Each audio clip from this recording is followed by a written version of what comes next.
All right, Emma, we're going to start our next topic here, the 2008 financial crisis. Emma, you were 5 years old. Did you lose a lot of money in the stock market in 2008? I don't know if I even had 5 pennies back then. Yeah, maybe you might have swallowed a penny, right? Probably. Sounds My about right. yeah, my 5-year-old swallowed a penny. Yeah, when she was 5, she swallowed a penny. Of course she did. All right, so the 2008 financial crisis. This is, I don't spend a lot of time with economic issues, but this one didn't happen very long ago, as we've already established you were 5, right? So this isn't very long ago. So we need to spend a little bit of time with this because this is still affecting you. And this is going to affect you when you try to buy a house. So in 2008, we had one of the largest financial crashes. We had the second largest financial crash in American history. Ooh, it might be third now. I wonder if coronavirus is worse. Well, at the time it was the second worst. Coronavirus might be worse. I don't remember. I don't know. I'd have to look that up and see. Okay, but in the notes you can put second worst. We get the second worst financial crisis in American history. And it's what happens is that a housing bubble collapses. And it goes into what we call the global recession. So, do you know what it means when I say that there's an economic bubble? Do you know what that means in an economic sense? Okay, so let's define the term. An economic bubble is where the price of something is inflated like a bubble, and the price keeps going higher and higher, even though the value of the thing isn't actually increasing. So it's kind of like inflation. The price is being inflated, right? That's why we call it a bubble. But you, Emma, are a vast bubble expert. What do bubbles always do? They pop. They sure do, right? So that's your lifetime of blowing bubble experience tells you that they always pop, right? Mhm. So just like bubbles, these pop as well. So what had happened was the U.S. economy had sold so many houses in the 2000s that they were selling so many houses back and forth that the value of these houses kept getting higher and higher and higher. Every time you sell a house, the value goes higher and higher on the house. Our population was increasing because of birth and because of immigration. We had a lot more people in our country, but we also didn't build a lot more houses. So that means our supply is going down while our demand is going up, which is driving the price up. But we're going to get something else that happens too. We're going to get something called subprime loans. Subprime loans. So banks were issuing subprime loans. What this means is a loan to somebody who can't pay back the loan. The lender or the borrower is subprime. So in the 2000s, in the 90s, in the 1990s and all through the 2000s, banks were lending money to people who couldn't really pay the mortgages off. Right? They couldn't really pay the mortgages off. Now this happened a lot. Okay. When I tried to buy my house, I bought a house in 2005. And in 2005, I bought a house over in Maryland. And when I applied for my loan, the bank approved me to buy a house, $800,000 house, right? And I did the math on that, and I was like, how are you going to approve me for an $800,000 house? Because my mortgage would basically be like more than my monthly income. I'm like, how would you approve me for that loan? That doesn't make any sense at all, right? because my mortgage would end up being like $5,000, right? And my income at the time was like $4,500 a month. I'm like, how could you possibly approve me for this loan? And they said, well, you've been approved. You can go buy whatever house you want, right? And I thought to myself, and I'm like, well, that seems really stupid. I'm not going to do that because I'm just going to lose my house. And so I bought a house for much cheaper. I bought a house for like $270,000. Still, a good chunk. Anyway, and I kept the mortgage where I knew I could pay it, right? What the banks were doing is they were giving loans to anybody who wanted a house, even if they couldn't pay. So Emma, does that make sense as a banker? Would you want to do that? No, Right? Why doesn't it make sense? It seems stupid, doesn't it? because like you're not really making any money, you're just giving it all away type thing. I don't know. That's sort of what it feels like. Uh-huh. Right? So if you buy a house and you can't pay your mortgage, what does the bank do to you? They're gonna like squeeze whatever they can out of you. Okay. So they try and you don't have any money. So now what do they do? I don't know. They take your house. Oh yeah, that's a big one. Right?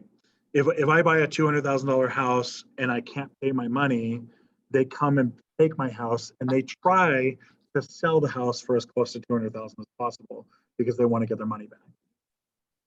Right? Yeah. Okay. What was happening in the subprime? So in your notes, but normally a bank would just take the house to pay for the loan, take the house for people who can't pay. In the subprime loans, though, so the next line down, you would say subprime loans were being packaged with more valuable loans and then being sold to other banks.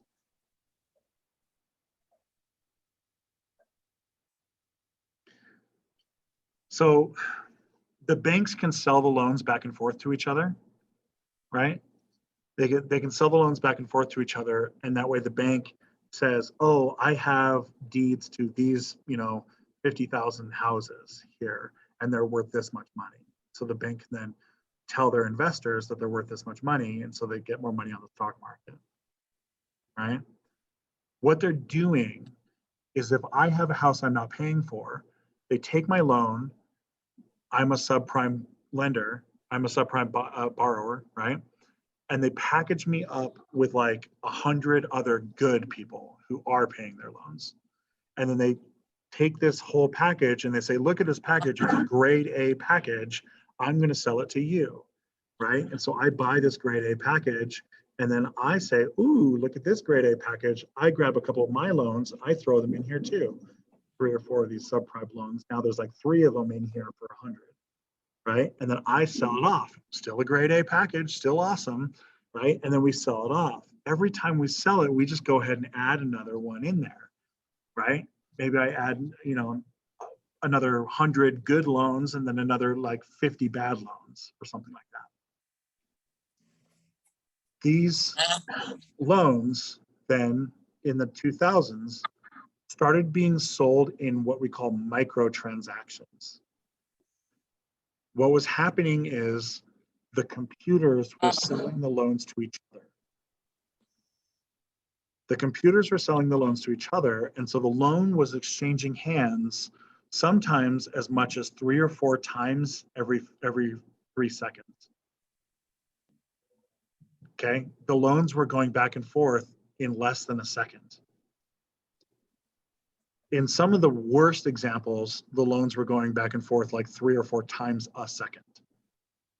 These like super, super fast microtransactions. This happened when I bought my house in 2005, right? I bought my house, I closed on my house, and then the next month I got a letter from the bank saying that my loan had been sold to another bank. And then the next day I got another letter saying it had been sold. And by the end of that month, I had received like 8 letters saying that my loan had been sold to other banks, right? They all had just contracted with one different company to collect my money, right? So I paid this third company my mortgage every month, And that third company would just hold on to my mortgage payment and then pay whoever owned my loan.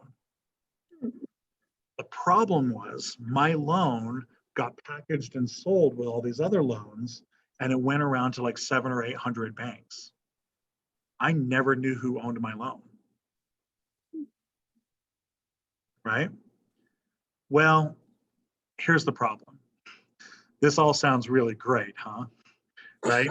And all of these transactions going back and forth, right? They're all causing more people to buy homes, which is increasing the value of all the homes. But are the homes actually getting more valuable? No. Right? Did the home add a new bedroom? Did it remodel the bathroom? Did it add a garage?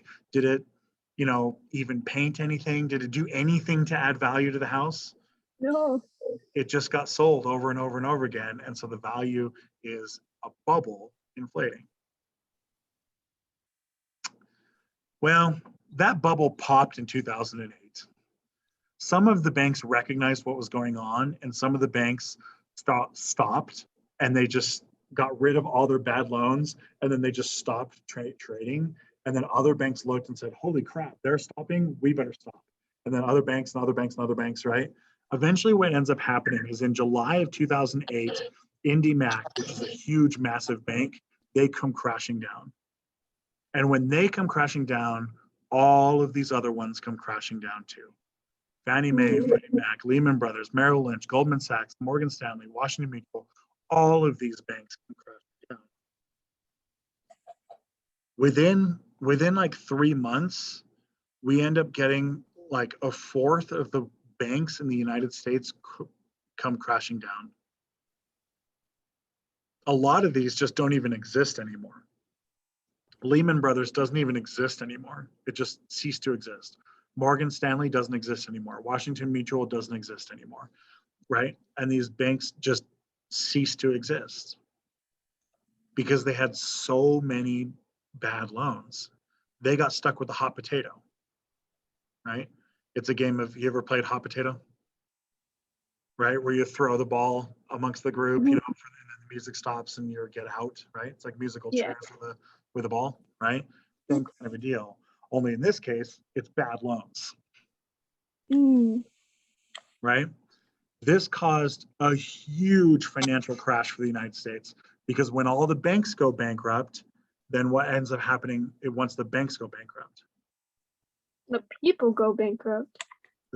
So it's not like the Great Depression. So the people aren't going to lose their money like they did in the Great Depression, right? But in this case, nobody's there to lend money to people who want to buy homes. And so people can't buy homes. And so the real estate company can't sell homes, right? And you can't open up a new business because they won't give you a new business loan. And so the new business doesn't get opened. And then the businesses that exist need to take out loans for expansion and they can't do it. And the entire economy just stops. Yeah. Eventually what ends up happening is the car companies are also going to go bankrupt.